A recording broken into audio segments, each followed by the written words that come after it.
Welcome to all you IPS investors. Well, we've got a very exciting afternoon ahead of us. We are going to examine how to buy a home. Now, ladies and gentlemen, we did often think about how to buy a house, but we've decided to take it one step further. We want you to work out how to buy a home. We're both on the camera. I've also got some guests here in the audience, so we've got some live people. And what we're going to do today, we're going to look at everything that takes place in buying a home. How do you find a property? How do you finance it? How does the transfer process work? And even through to managing it one day. You know, if you end up not living in it and moving on to another property, how do you actually manage that property? So in this presentation, we're basically going to run through each and every component, and by the end of it, you should be fully experienced, fully knowledgeable on how this market works, and most importantly, how you can actually buy a home. So without further ado, let's move straight on to the presentation. And what we're going to do, just to begin, I just want to ask everyone, why do you want to buy a home?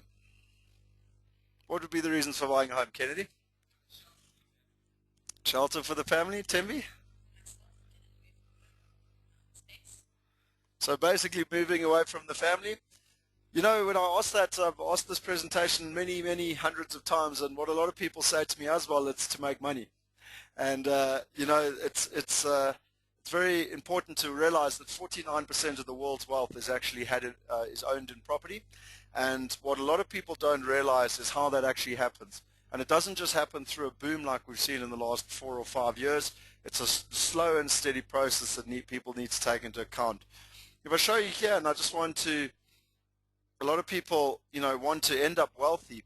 But if I was to ask you, if you took the average 60-year-old now, what percentage of them actually are wealthy? So wealthy is basically where they've got abundance of money. They don't have to worry anymore. What percentage would, at the age of 60? 20%? 30%? Financially independent, that's people that don't have to rely on working, so they've got their retirement in place or something along those lines? 40 to 45% of all 60-year-olds, huh? Okay. 10% still working? 50%?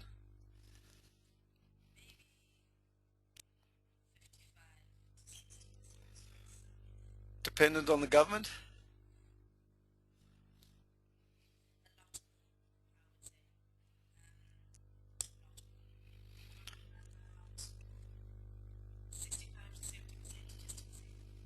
$65 to 70%. Well, there's some very interesting facts here. The wealthy people are 1%. 1 in 100 people. 5% are financially independent, so where their pensions actually do provide for them and they can live comfortably. 16% are still working.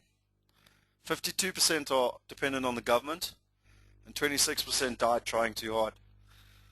Now, the important thing with this is that this isn't just in South Africa. This is in the rest of the Western world. So it includes America, England, Australia, and it's very important. And when one considers, you know, that, and then I ask the question, who wants to be wealthy? What would your answer be? Do you want to be wealthy? Do you want to be wealthy? Okay, so, you know, if you ask 100 people who wants to be wealthy, probably 90% of them will say yes. The irony is, how come the statistics are completely the other way around? And basically, the reason is because of ignorance. And ignorance is the definition of it is the difference between truth and perception. Now, to explain what that means, in 2001, how old were you in 2001, Kenny? 18? You would have been... It doesn't matter.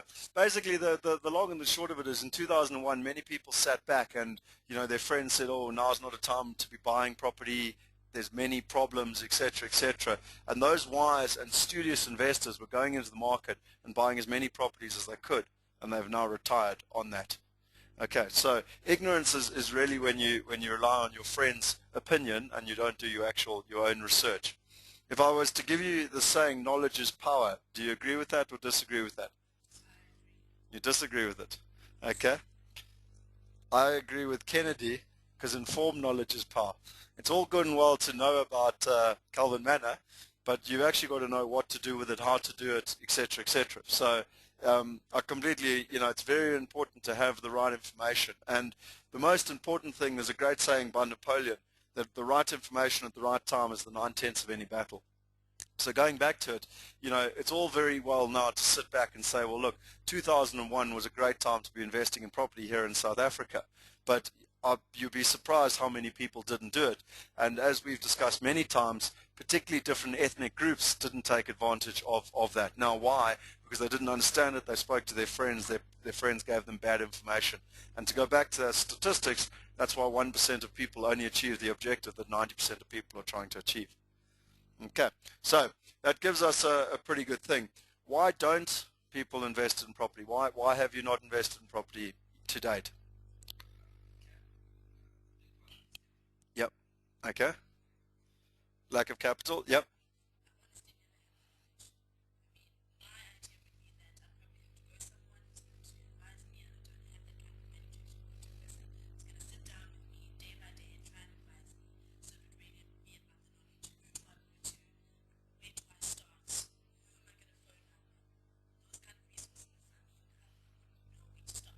Okay. So, I mean, look, to be fair, you've both summed up the two most important things, which is knowledge and money. And basically, in my opinion, people pull out for or don't get involved for pretty much those two reasons. Knowledge, because they don't know where to start. You mentioned paying someone to go and do it. The beauty is that there's so much information now available on the internet that one can get the knowledge to be able to do it. And with regards to the money, I can teach you how to do it in terms of no, I mean, seriously, we all know how difficult the banks have been, and I'm not here to brag, I'm here to give you personal advice, but in the last 6 months, I bought a property and got paid 28,000 Rand by the bank. I didn't put 1 cent into it in the last 6 months. Not 5 years ago when the banks were easy with mortgages, in the last 6 months. So one of the most important things, and as Tembi, you've pointed out, is that people don't get involved because it seems like such a big thing and it's quite a scary process, and there's a tremendous amount of people involved. So just in terms of running through who's involved, you basically got a seller who can either be an individual or a developer. You've got buyers, which can be individuals, companies, or trusts. You've got the estate agents or the developers. You've got the banks who are both assisting the buyers and the sellers. You've got a mortgage originator. You've got lawyers, and they do the bond and the bond attorneys and transfer attorneys. You've got SARS, which is the South African Revenue Service. You've got the deeds office, you've got the municipality, and the body corporate. So, it looks quite complicated. There's a hell of a lot of people involved. But actually, when one runs through it, and most importantly, when one chooses strategic partners that can enable you through the process, they can hold your hand through each step of the process. And I think that is so important, basically. In terms of the 6 steps, to try and take the confusion out of it, what we've done is we've actually put it into very, very quick circular form, and what you basically got is you got a decision. So the first thing you got to do when you want to buy a property is make a decision. And what a lot of people do is they'll sit on the fence and they'll read newspapers and they'll talk to their friends and they won't actually do anything about it. The first step is to make a decision. Then you need a strategy. So what am I actually going to do? Where am I going to buy? Who am I going to buy through, etc., etc. Then you need to find the property, and there's a special way of doing that. You need to finance the property once you've actually found it from the bank. You need to purchase the property, you need to manage the property, and by management there's twofold there. You're either living in the property and you've got to manage it and you've got to make sure you look after the body corporate, etc., etc., or you're a landlord, you own it and you've got a tenant in it. But ultimately it goes full circle back to strategy, because after you've owned your one property, in a couple of months or years you want to be looking to invest in number 2 and in number 3 and in number 4, and it's effectively a circle. So the most important thing is that gives you sort of the breakdown, and what I want to do is look at all the most important things. So the first thing is to decide, and the biggest inhibitor that actually stops people is time. You mentioned earlier knowledge, Tembi, and it's basically that lack of understanding, fear, knowledge, and it all comes back to time. Because if people have the time, then they can do the research, they can read the books, if they knew where to go, and sometimes to go on the courses, to spend the money. What we're basically saying is that with the internet today, you don't need to do that. And it's available to you, and there are people that can assist you and provide you with that knowledge. And the first law in property is to invest in yourself. So don't go running out and try and buy a property or get a mortgage or anything like that. The first thing to do is to actually invest in yourself and to have the knowledge. Just like we spoke about earlier, you've got to know the product and the process backwards so that you understand it. And once you've invested in yourself and you've got that confidence, you'll understand that you can make money in a downturn as well as an upturn. And that'll give you confidence then in terms of investing in property. And then, with regards to that decision, it's really just to get involved, because at some point I always say to people, can anyone please point to anyone that learned to swim by reading a book? At the end of the day, you can read as much as you like, you can go on as many courses as you like, but you've ultimately got to get involved and get started, basically. So that's basically the first process. The next one is strategy. So very few people have a strategy. They basically make ad hoc purchases based on their friends. So they wake up one Saturday, they decide, right, I'm going to buy a property. They open the Saturday Star, they see the first thing, they go out and they try and buy it on the Sunday. Or their friend went out on the Saturday and bought something, so on the Sunday they run across and go and buy it themselves. So, it's not based on a clear strategy and principle as to what you're trying to achieve. A lot of people also just buy places in terms of where they want to live and not necessarily where the best investments are. And I always challenge you and say, well, do you only buy shares in companies that you want to work in? Now, there's a clear definition between buying a home and buying an investment. A home is a bit like a car. It's not necessarily the best investment, but it's what you're comfortable in and what you like and what makes you proud. An investment is purely about numbers and returns. And there's a definition between the two. I believe really when it comes to first-time homeowners, they should be trying to do both. Once you're in your 40s, late 30s, 40s, 50s, and you own a couple of properties, well, then go out and buy a home. It's like buying a boat. You don't necessarily need a boat, but it's nice to have. Same with a home. When you're buying your first-time homeowner and that sort of thing, you should be looking at buying a property that not only is a nice home, but it's also a good investment. So that's making a return on your investment so that you can keep buying more properties or bigger properties, basically.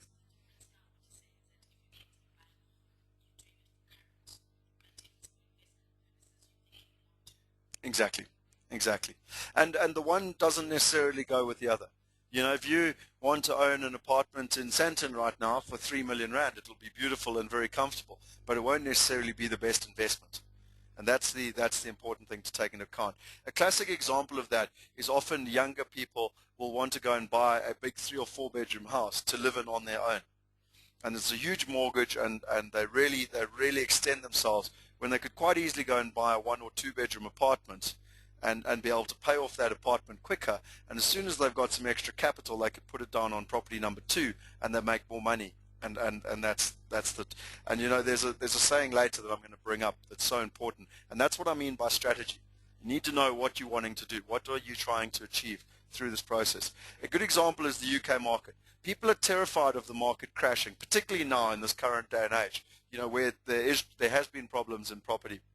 And there's a graph here, and what a lot of people tend to focus on, they focus on this period here, which is this here, where we've had a peak and a trough. Now, property goes in a cyclical motion. It goes up and it goes down because it's like anything else. You get an oversupply, and then the property market crashes a bit, and then demand gets pent up, and inflation drops, and interest and everything else we've spoken of, and then ultimately there's more demand, and then prices go up again. And so property is cyclical, basically. And what a lot of people tend to do in this area here is that they focus on it, and they get so worried about the fact that property's dropped that they say, well, that's it, I don't want to be involved in property anymore. And so what they do is they wait until property's about there, and then they start buying again.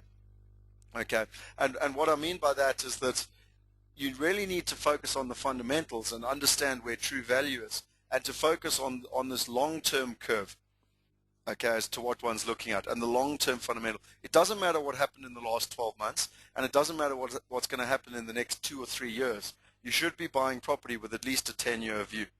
I tried to explain it to my brother. He bought a property 5 years ago. It's now cash flow positive. He's 30 years old, so he bought it when he was 25. It's still causing a bit of pain for him, that the body corporate got hold of him yesterday and they're having problems with electricity and everything else.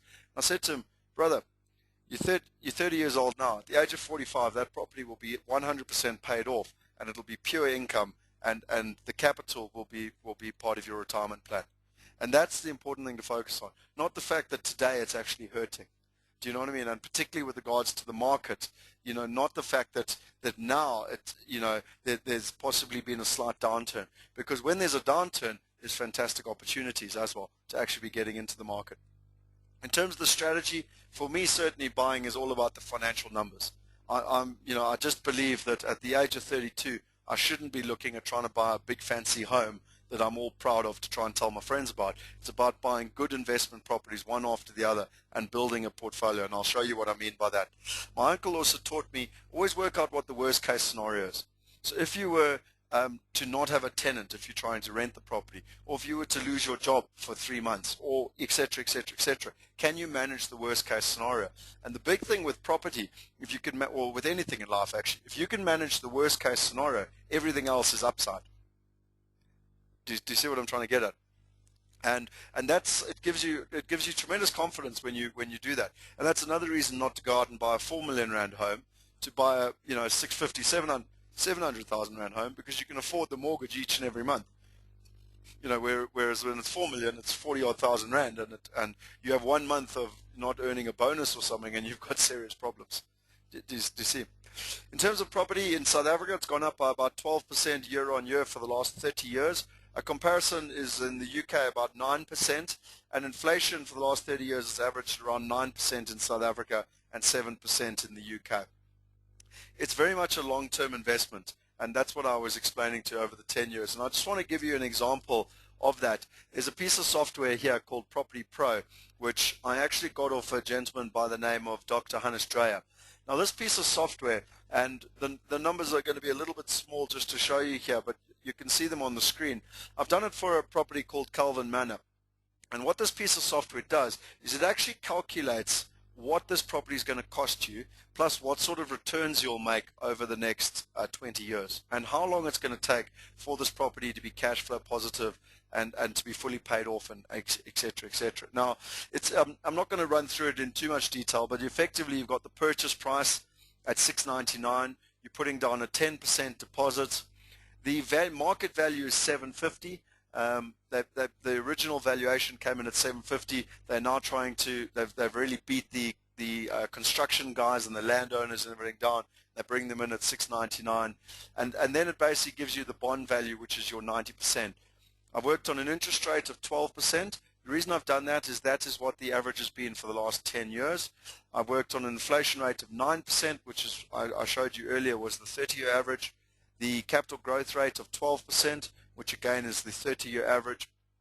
And the only other ones, there's a whole bunch of things that you can put in here with regards to your tax, your management expenses. So there needs to be a period where you wouldn't actually have a tenant in the property, as well as what your management. And then finally, your rental income, and I worked on 5,500 Rand a month, which is what we'd be looking at in this particular property. When one runs the assessment on this, you can actually see the type of return you're making. So firstly, and I'll go into this a little bit detailed just now, but you're actually making a 58% return on your money here. Now that is very good, and people need to understand the importance, because you've got to compare putting your money in the bank, where what are you getting at the moment if you put your money in the bank? The current account, 8%, 6, I don't know, 6, 7, 8%. Whereas here you're getting 58%. And I think the important thing is that as well, you can see the cash flow, that if you just had this as a rental property, this property would be costing you around 2,000 Rand a month, okay, on top of the mortgage. But the important thing is that when you run this, sorry, I just want to show you the graph here, and in terms of the cash flow, you can see here that this particular property will be cash flow positive in year 7 or 8. Okay, so if you take 7 years from now, and this property is now 100% cash flow and is making you money each and every month. Now, the important reason to show you this is, even if it's your own home, you need to always think about the mindset of, if I was a tenant, I would be paying X rental. Okay, so if you were a tenant living in this property, you would be paying 5,500 Rand rent. Okay, now if you live in the property and it's your own home, I still consider myself as a tenant. So I would pay my tenant, because I'm going to pay rent somewhere. Okay, so I'm going to pay my 5,500. But as a homeowner, I have to put an additional 2,200 in to start off with, to make sure that this house actually works. But after 7 years, this property is cash flow positive. So even if I stay there, even after 7 years, I keep living there, it's actually cheaper than renting anywhere else. Do you understand the mindset? So even though you've not necessarily got a tenant in the property, You are the tenant, but it's the financials of how it actually works. And the important thing is that in year 7, it becomes cash flow positive and starts making you money. And this is now what they refer to as passive income. This now is a job that is making you money while you're sleeping.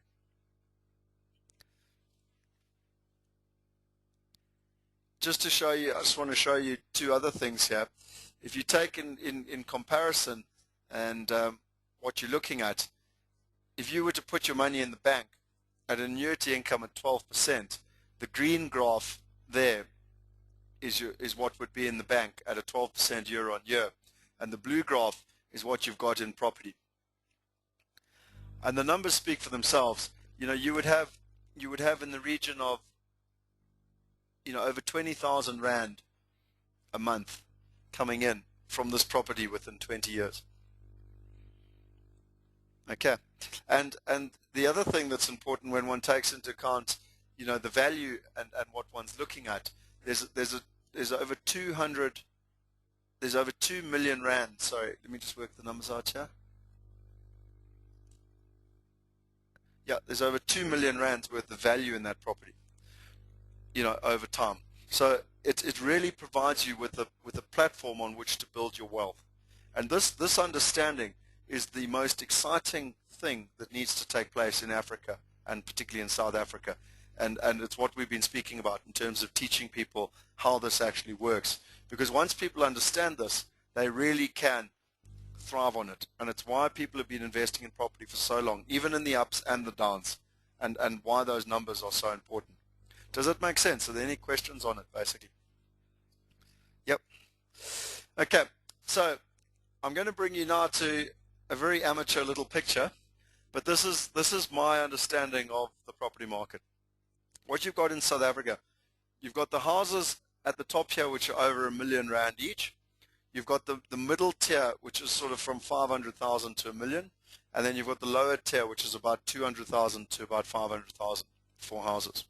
Now, what most people do is that as soon as they start earning good income, they go out and they buy themselves a car. And then as soon as they earn a little bit more income, they go out and they try and buy the most expensive house they can get their hands on.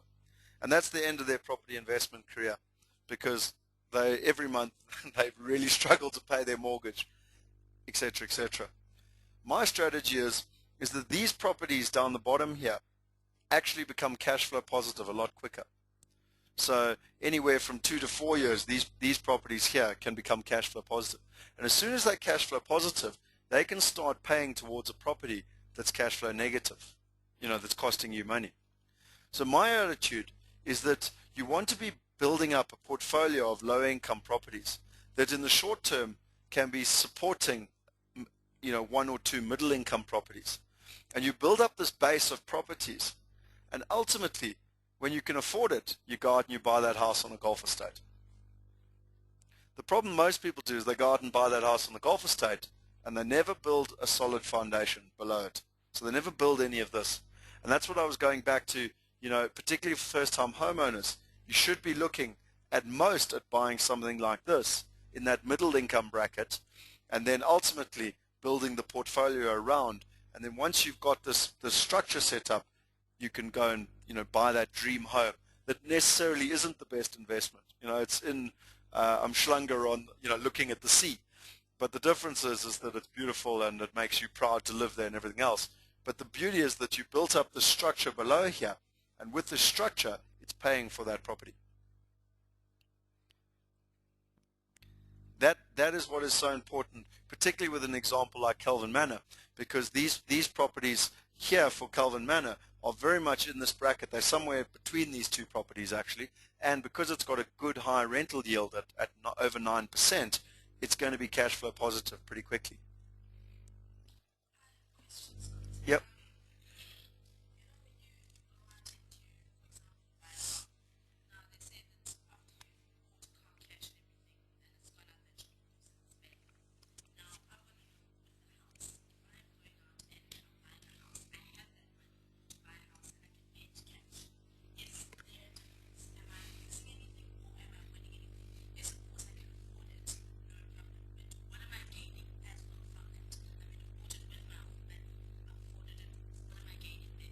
We see the beauty with to compare cars and property.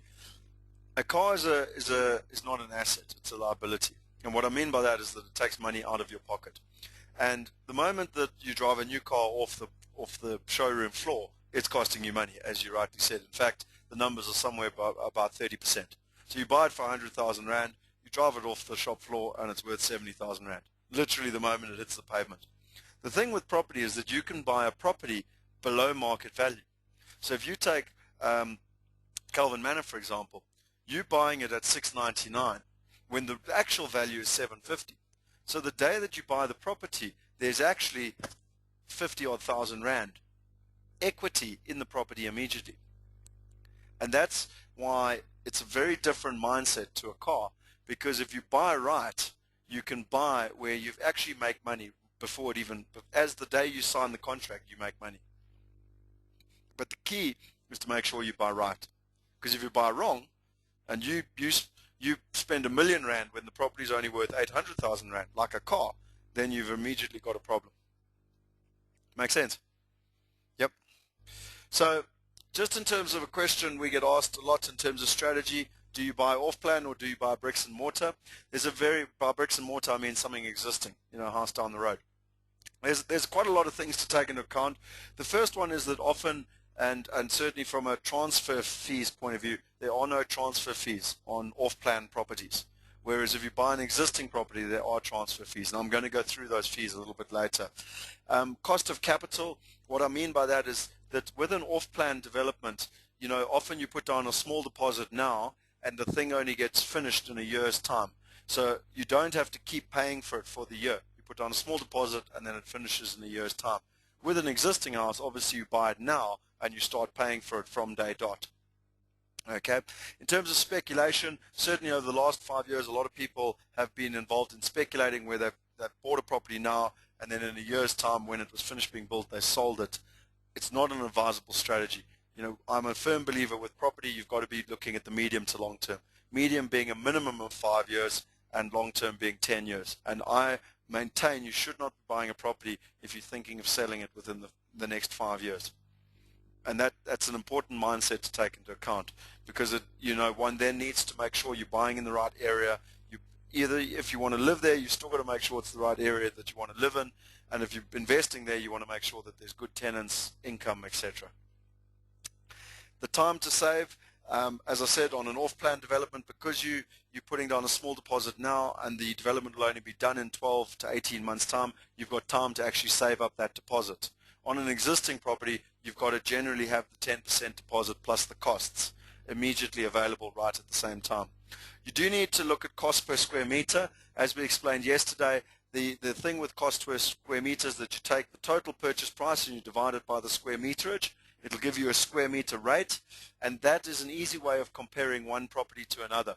What you tend to find on an existing house, the square meter rate will be less than on a new off-plan development because they tend to be smaller, but then often off-plan, these newer developments will have a lot of amenities that people want, like security and laundry services and gyms and stuff like that. Particularly in South Africa, the security is a big component. So you can find bigger houses that are cheaper, but because they're not in a security complex, not as many people want to live there, either people who want to buy it or tenants. And so you've got to take those two factors into account as well. You've got to make sure that you're buying it to today's prices. What I mean by that is that whether it's an existing house or an off-plan development, you've got to make sure there's value in the property, because obviously sometimes developers will they'll sell it at whatever they can get for it, and so will homeowners. And you just need to make sure that you're getting the right value.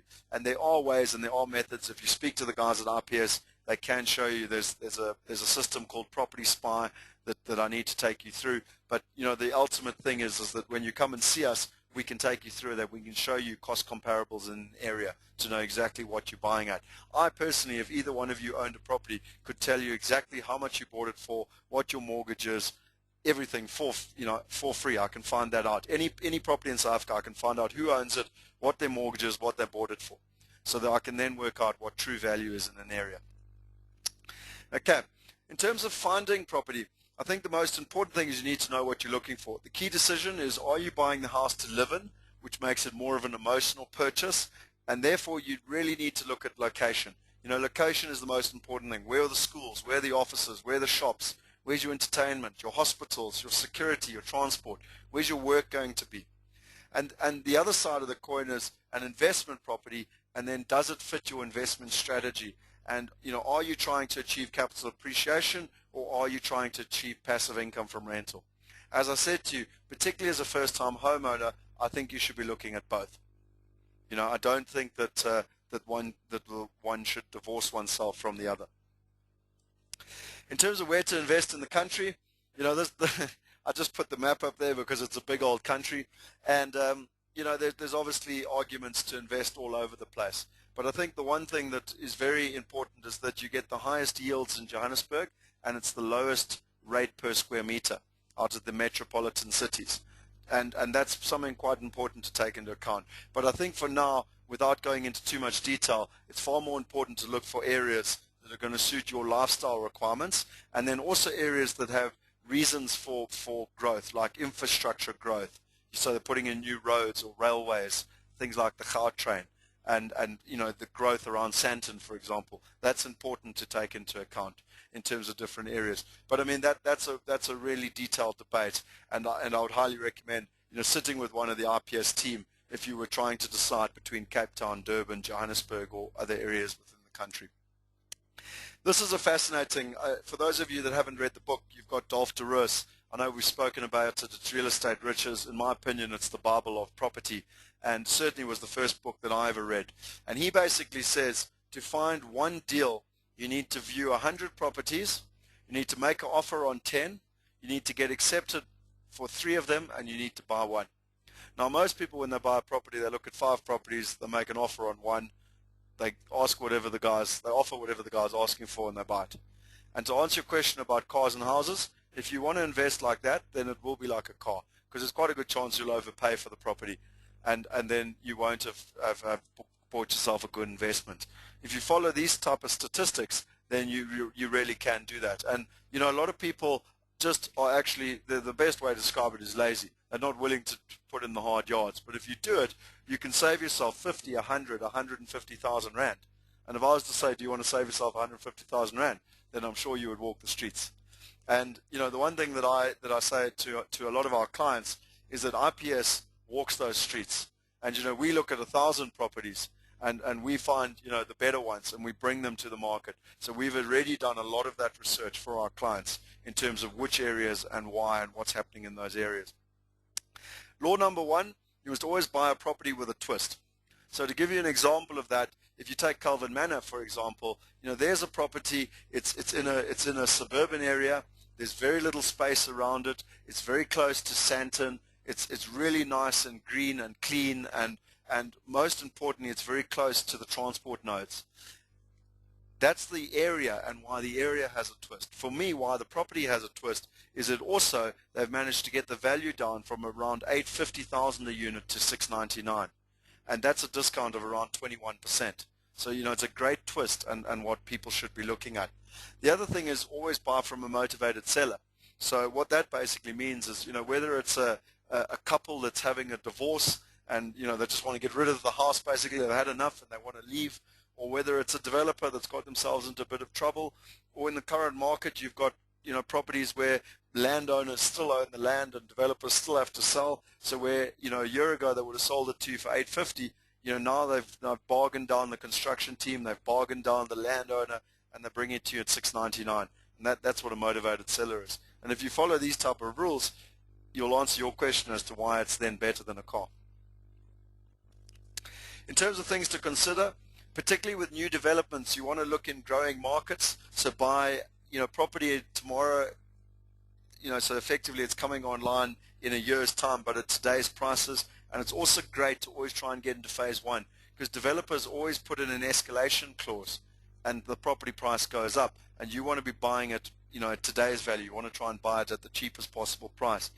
Often it's best to look at the worst property in the best street. So again, Calvin Manor, if you look and you compare it, it's not going to be the most expensive property in the Sandton node, but it's still within that Sandton node. And so you're comparing it price per square meter to areas that the Michelangelo Tower selling at 30,000 Rand plus a square meter. And that, it'll pull up the values of your property basically. Older areas undergoing redevelopment. Some classic ones are the Johannesburg and Cape Town CBD. They are starting to get it going in Durban as well. And then, in Johannesburg, areas like Kelvin and Cape Town, you've got Woodstock. There's certain areas that over time have degenerated but are now being regenerated. And because of that, there's great value in those areas. And then lastly, added infrastructure, new train stations, shopping centers. A classic one for South Africans is the Gautrain and the impact that's going to have in and around Sandton and Johannesburg right through to Pretoria. In terms of finance, so the next major part is, what can I get as a mortgage? How much can I get? Law number 3 is always do the financial analysis before you buy. So don't go out and buy a property until you know exactly how much it's going to cost you. Okay, and that's the important thing. How much can you afford?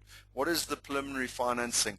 Do all the financial modeling so that even if interest rates go up, you know how much it's going to cost you. Like what I said earlier, Kennedy, from your perspective, understand what the worst case scenario is. If interest rates go back to 15%, how much will it cost me on a monthly basis, and can I still afford it? If you can, then there's no risk in property because you're not forced to sell, and that's important. And then lastly, understand all the costs. So in terms of Law 4, I'm a big believer in look at your cash flow first. Work out how much that property is going to cost you on a monthly basis. And if you buy in the right area, capital appreciation will come. But don't focus just on capital appreciation. So you need to make sure it's a good rental area, good rental income, etc. In terms of the power of leveraging, you spoke earlier, Tembi, about if you had the cash to buy a property. Now, this is one of the biggest mindsets that we need to change here in Africa, and certainly in Southern Africa. If I was to buy a property last year at 750,000 Rand, the transfer costs would be around 12,500 Rand. So the total cost of the property would be 762,000 Rand. That's how much cash I would need in my wallet. Taking into account that property's grown on average 12% for the last 30 years, a year later that property would be worth 840,000 Rand. Now the profit after a year is 77,500. So that's how much money you've made in the year based on this property. Now, because you've invested 762,000 Rand, the return on your investment is 10.16. Does that make sense? Okay. So we said if you left your money in the bank, you would be getting in the region of about 6, 7, 8%. So you'd be getting in the region of about 10.16%. If you borrowed money from the banks, if you went to a bank and you borrowed 90%, so you put down a 10% deposit, your bond and transfer costs would be 19,000 Rand. So the total amount of money you would need to buy that property is 94,000 Rand. That same property in July 2009 would be 840,000 Rand. So your profit will be 71,000 Rand. Does that make sense? Yeah. So now you've invested 94,000 Rand, and a year later you've made 71,000 Rand. That's a 75% return on your money. You're starting to see the benefits of using the bank's money. And then lastly, if you were to buy this new from a developer, that same property would be 750. You'd put down 75. If you buy at Calvin Manor, for example, there's no transfer costs. There's no registration costs. There are no costs. So the costs are naught. So the total amount of money for that property, for you to buy that property, is 75,000. The value of that property is 840. So you've made a profit of 90,000 Rand. And the beauty is that that's now 120% growth. Now, let me just show you what that actually means. If I take you back to this particular example here. Now, let's just take this graph here. We basically are saying that you need roughly 500,000 Rand, you need 5,000 Rand per month. If you've got an extra 5,000 Rand per month, then you can buy this property. Okay. Now what I'm saying is if you had 5,000 Rand a month and at 5% growth for 7 years, so you put it into the bank at 5% every month for 7 years, you would have 503,000 Rand after 7 years. Okay. It's quite a lot of money. If you took that same 5,000 Rand and you bought the house cash, remember it was 10.16. After 7 years, you would have 613,000 Rand. So it's better. It's certainly better than putting your money in the bank. But if you went to the bank and you borrowed at 90%, but you paid those transfer costs as we spoke of, so that it basically that growth was 75%, you now would have 14 million Rand in the bank. And the last example I showed you, where it was 120%, you'd have 164 million Rand in the bank. Now I know these numbers seem huge, and everyone looks at me and they go, well, you're lying, because there'll be 164 million Rand in the bank. It's not lying. And the reason being is that most of our parents' generation went out and bought a house for cash. And you know, after so long, they didn't get the growth on their money.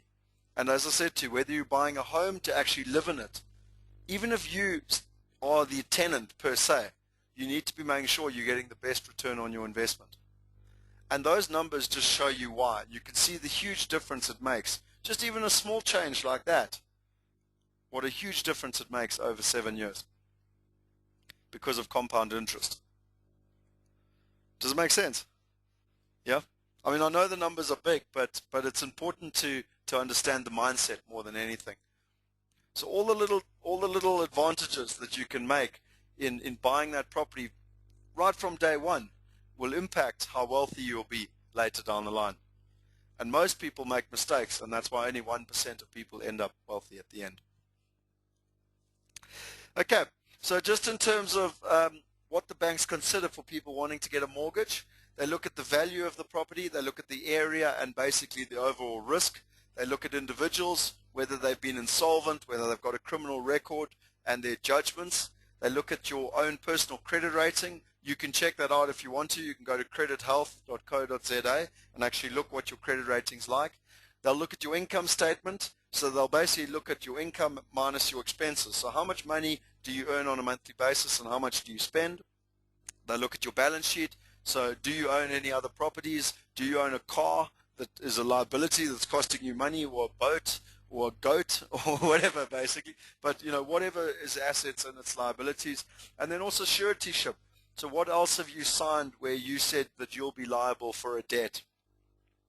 They'll look at your qualification, they'll look at your job and its industry, and also your position, and then also your earning power, you know, into the future. So it's everything that a bank will take into account. They'll obviously take into account any other property you've got in South Africa, and all this affects the loan amount and the interest that they will grant. So it's quite a big calculation as to what one's looking at. But I think the important thing is that I've given you a generic overview here.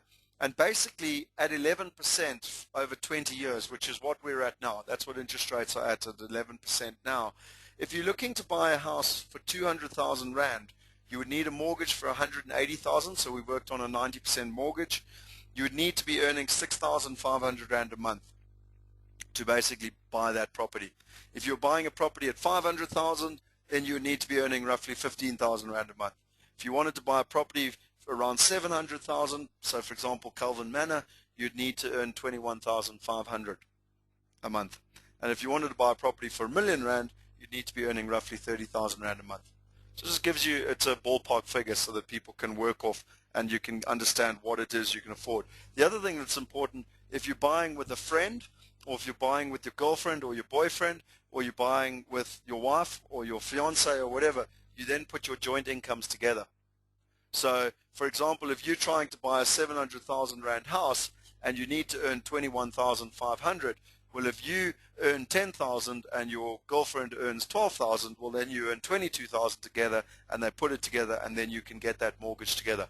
I personally have never bought a house in my own name to date, not one, because it's always been valuable to buy it with my business colleague or my fiance, because ultimately you can buy better properties and more properties. In terms of the types of products, you've got different types of mortgages. You've got a variable rate. So what that means is when interest rates go up or interest rates go down, you basically track what happens with the bank rate. You've got a fixed rate. So even if interest rates go up or down, your rate stays the same. You've got an access bond facility with Standard Bank and a flexi bond with ABSA. These have become a lot more difficult to come by, but what it basically means, it's like having an overdraft, and you can sometimes you can put money into your mortgage account, and you can also take money out. It's a flexi account basically. There's different products like an accelerated bond from ABSA, and even Virgin and some of them have these products where you can put your salary straight in. But again, I would highly recommend talking to one of the IPS consultants, and they can take you through all the different products and understanding how they work, because depending on what you're trying to achieve, there's different ways of doing it. The first-time homeowners used to be able to get mortgages up to 108%, so that would pay for the entire property plus also the costs. Those aren't available at the moment. The best you're getting now is sort of 90-95%, unless you work for someone like Eskom or you're buying particular different properties. There are sometimes solutions, but again, I would recommend getting hold of us. And then in other countries, they've got things called interest-only mortgages where you don't pay off the capital, but they're not available in South Africa at the moment. In terms of the purchase process, the most important thing with the purchase process, that buying a property is difficult.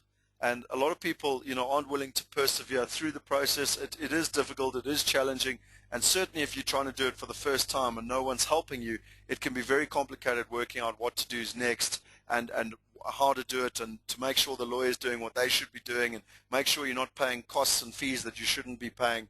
And that's why we highly recommend, you partnering with someone in the process so that you understand how to do it. Law 5 for me is that property is secured in law, but it is in with relationships that you bring in the money.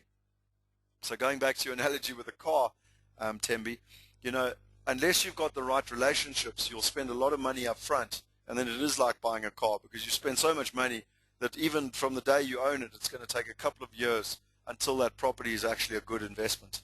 And what I mean by that is that negotiating good investment deals, sourcing good opportunities, managing the whole process in terms of actually how you buy the property and dealing with the lawyers and the banks and everything else, and then ultimately managing that property. And Law 6 for me sums it up, where it says, you need to be in control. And if you're in control, you can manage the risk. And as I said to you earlier, Kennedy, if you can manage the risk and you can manage the downside, then everything else is upside. And you can have confidence that whether the market's going up or down, you can make money in property.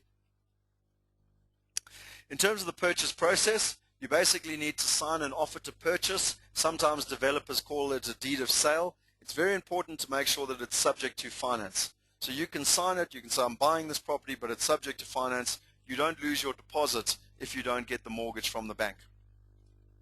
And there's different ways of using, the seller's bond mortgage advisor, or you could even use your own.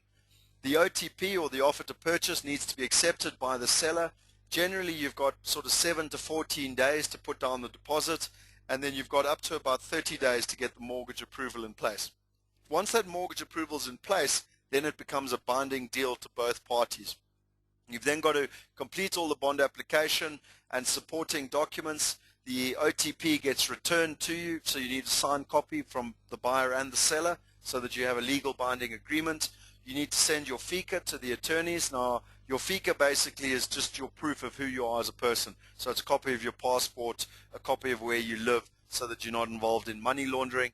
And then ultimately, when the property is ready to transfer into your name, you will sign the bond and the transfer docs. So the bond is the mortgage that you're getting with the banks, and the transfer docs is actually putting the property into your name from the seller. In terms of the costs involved, as I said to you, if you're buying an existing house, there's transfer duty. From 0 to 500,000, there's no transfer duty. From 500,000 to $1 million, it's 5%, and from $1 million plus, it's 8%, and it's on a sliding scale. So if you buy a property for 1.2 million rand, 0 to 500, nothing. 500 to $1 million is 5%, and that last 200,000 is 8%. Okay. You've got deeds office search fees. You've got deeds office fee. There's a bond attorney fee, which can be actually calculated on our website. But generally on a new development, that is actually, it's not included in the costs. You've got a transfer attorney fee, but again on a new development, that is actually paid for by the developer. And then there's also postage and petties. Be very careful with that. Lawyers love to charge you lots of extra fees that you don't need to pay.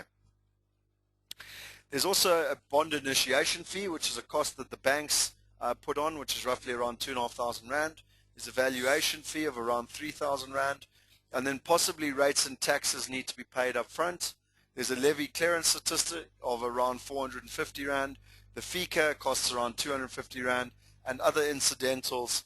I tend to say to people, we need to work on roughly 5,000 Rand just for fees and outstanding things. The nice thing with a new development is that generally comes with all costs included. Whereas if you're buying an existing property, you need to make sure you take into account all these fees. In terms of tax, Law 7 says optimize your tax and financial strategies. It's basically the last law. Ladies and gentlemen, for the purpose of this presentation, going into heavy detail in terms of tax, I think is a little bit beyond what most people would be looking for. You can basically buy property in your own name. You can buy it in a partnership, a CC, a company, a trust, or even an offshore trust. Every single one of them has a different implication in terms of both income tax, capital gains tax, and inheritance tax. And you'll see here, I've got a full breakdown in terms of what those different taxes are. But generally for a first-time homeowner, the most affordable way to buy the property is in your own name. If you're wanting to start building up a structure, then I would look at buying it in a trust. But to be honest, it's too detailed for this presentation, and I would highly recommend coming and speaking with one of us IPS consultants, and we can put you on to tax and structuring experts and make sure that you're doing that right. Okay, is there any questions just with regards to that? I will just explain, because it is important from a capital gains tax point of view, or in terms of tax. South Africa is a residence-based tax system, so even if you're living overseas, you still need to pay your rental income. You need to pay tax on your rental income in South Africa, and it's very important to get a tax number. So even if you don't have a job, but you own property, you still need a tax number. And again, you need to go to SARS and get an IT 77. It's very important from a property perspective. Correct. Basically, if you want to own property in South Africa, you have to have a South African tax number. Finish and clock. That's the rule, basically. In terms of capital gains tax, as I said to you, the different ways of owning basically will affect your capital gains tax and the implications. So if you're buying as an individual, basically the amount is 25%. Your tax rate is 0 to 40. So if I'm earning 100,000 Rand, the most that they can tax me on is 40,000 Rand. Okay, and then they take 25% of 40,000, which can only ever be up to 10%. Okay, so as an individual, your effective tax rate can only be between 0 and 10% on capital gains tax. Okay, capital gains tax is the tax that you pay when you sell and make a profit. Now, in a company or a CC, it's 15%, and in a trust, it's 20%. Now, as an individual, your primary residence or your home is exempt from capital gains tax up to 1.5 million Rand. So if you buy a property for R1 million and you sell it for 2 million Rand, there's no capital gains tax. Okay, and that is why what I was saying is that particularly if you're looking to buy your first home, it's best to probably just buy it in your own name, understand how the process works. But if you're looking to become more sophisticated and build a portfolio, that's when you should be looking at trusts, etc. Okay. And then lastly, in terms of managing the property, as I said to you, there's two types of management. One is that you actually live in the property and you've still got to manage the body corporate, make sure the levies are being paid, make sure that the estate's being looked after, make sure that your house is being looked after. Or if you actually are not living on the premises and you put a tenant in the property, then you've got to make sure you've got a management agent. I do say to people, obviously you can save money by getting your family or your friends or your mother to look after the property. I've got some personal examples where I was trying to sit in Switzerland and I got a call from one of my tenants and said there was a terrible problem, and I got hold of my brother. He wasn't paying me the rent, and my brother said to me, I'm a doctor, not a debt collector. So it tends to work when things are working for your sister or your mother to collect the rent, but it doesn't work when things aren't working.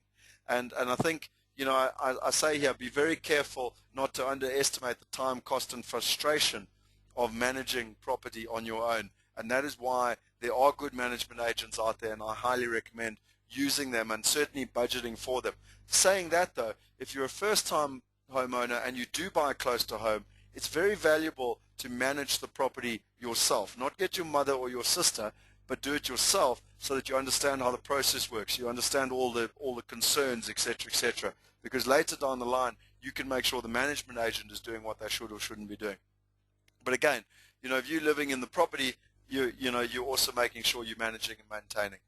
In terms of vacancies, what a vacancy is where your property is standing empty. That is the worst thing that can happen for a property investor. So you want to avoid that, making sure that there's no missed rents, that you're not paying too much in management fees. There's costs in terms of new tenants, advertising, finding them. There's house cleaning costs, and there's damage. There's quite a lot to take into account here. And again, from an IPS perspective, we can help you right through that process. We've got respected people that we worked with for years that can help you manage your property and make sure that it's being looked after. The owner of the property is. Okay, so you'll see when you go back to those financial numbers I did, if you're not living in the property and you're managing it and there's a tenant in it, then there's actually costs in there. Now, remember I said to you the mindset, if you're living in that property, then obviously you can take those management costs out, and it helps your cash flow to start off with. But it's still the mindset, even if I own the house and I live in it, I still manage it like an investment, because I want to know what my return on investment is. So it basically brings us to conclusion. I started off by telling you that 49% of the world's wealth is in property. Doesn't matter how many First World War, Second World War, Great Depression, or the subprime crisis, property has been the one stable thing that through time people have invested in and made a return. And Jim Rohn has a saying that I think is brilliant. To become financially independent, you must turn part of your income into capital, turn capital into enterprise, turn enterprise into profit, and turn profit into investment. And finally, turn investment into financial independence. And what that basically means is that we all go out and get a job and we all earn an income. But we need to take some of that income and put it into, even if it's to start off with, to save. And once we've saved, we then need to put that into an investment. And then we need to take that investment and we need to make a profit. And from that profit, we need to take that and we need to put it back into another investment. And you roll the one over to the other. And I go back to that pyramid basically where we were effectively looking at what I spoke about, where you had the 3 or 4 properties down the bottom and the 2 in the middle and the 1 at the top. That investment triangle, that strategy is what you want to be looking at. Because when you own this property down here, it doesn't look very important. But in 20 years' time, that's completely paid off. And then you buy this property in a couple of years, and in 20 years, that's also paid off. And 15 years from now, you'll only be in the region of around 35, 40 years old. And you'll have a whole pyramid of properties that are paying for you, and actually helping you as an investment strategy. And that's what it means by what Jim Rohn was trying to say. What you do today will impact how comfortably you live 15 to 20 years from now. A lot of people don't take that into account. And what I say to people, and I think it's the most important thing, getting a property now is hell of a difficult. I bought my first property when I was 22 years old. And everyone said to me, oh, you bloody mad. And to be honest, I felt bloody mad, because when my mates went out to the pub and they went on holiday, I didn't have any money, and neither did my friend that bought with me, because we spent every cent putting it into that property just to survive. But it's the best savings account you can ever have, because if you want to go on holiday, you can always persuade yourself to get a credit card or borrow some money from your parents and go on holiday. You can never persuade Standard Bank or Absa Bank or FNB or Nedbank to let you go on holiday rather than pay your mortgage. It's very difficult to get started, and it generally takes, I'd probably say 3 to 4, maybe even 5 years to really get out of that woodwork. But once you've got over that hurdle, you set yourself up for life. And from there, you build to number 2, to number 3, to number 4. And that, for me, is what is so important, and what I'm trying to get across at as to why people should be investing in property with a medium to long-term objective.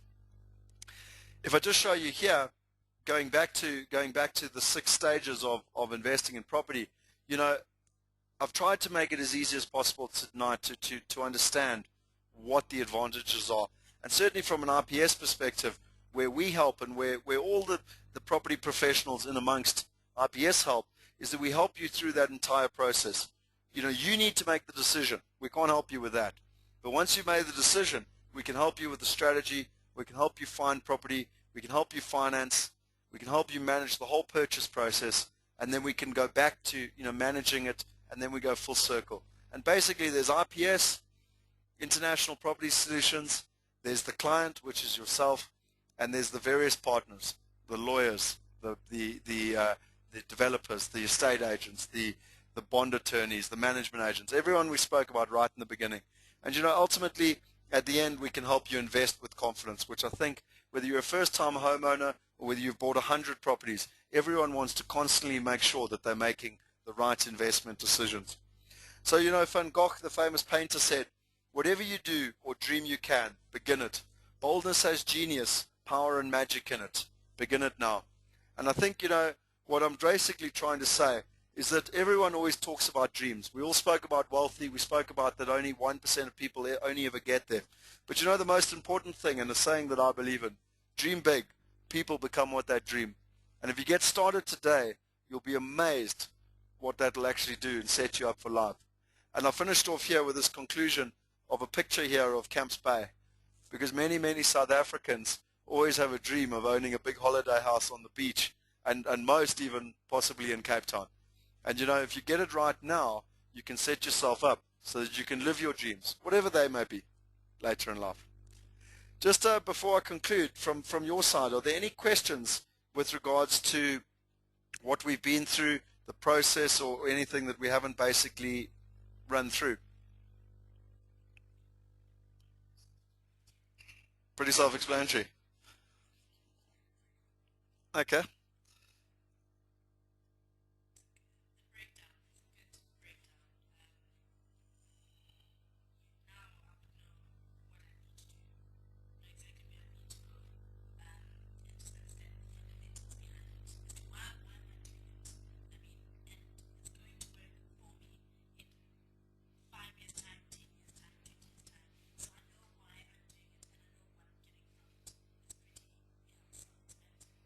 Fantastic.